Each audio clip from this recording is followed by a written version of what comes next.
The stress and trauma of Dorian could cause health problems for people in our state. Dr. Christopher Ohl with the Wake Forest Baptist Health joins us with some tips on staying safe after the storm passes. Good to see you. Good to see you. All right, so now a lot of people who evacuated the coast are staying in shelters. Some of them are probably up here with friends. So what are some things that they should do to stay healthy?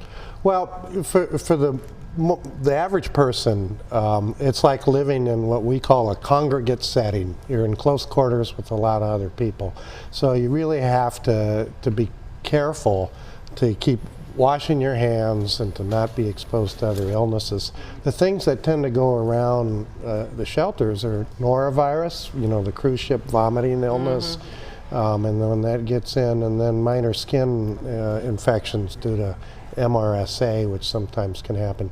Nothing serious, but it's worth not having. The other thing is sometimes as we're getting near flu season, if you get a case or two of flu in the shelters, they can spread very quickly. So respiratory hygiene, hand washing. It's a hard place to stay clean and healthy. I would imagine. So what about the safe use of like portable generators and pressure washers? Right, well, next to drowning in flooding events and after hurricanes, actually the two biggest causes of deaths are electrocution and carbon monoxide poisoning. So a lot of generators are coming out and being used. You need to make sure that they're safe, that the generator's been checked out, and that you know how to use it properly and follow the directions so you don't get electrocuted.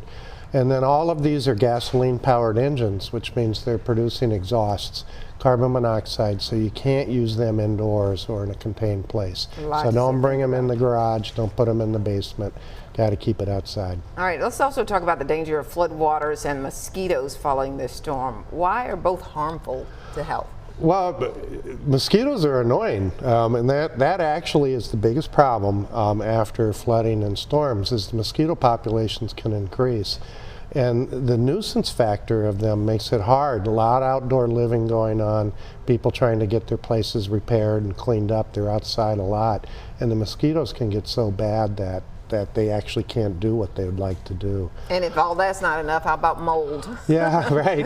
So mold is a problem. A lot of it's cosmetic, and you have to do a lot to get the moisture out of your homes or flooded properties to keep it from happening.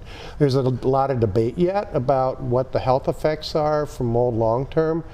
Some people with respiratory problems, asthma, or chronic lung disease can get into problems with mold in their facilities, and sometimes they may even have to move out for a while their place is being renovated. So the one problem, public health problem though, that kind of goes unsaid a lot is actually mental health.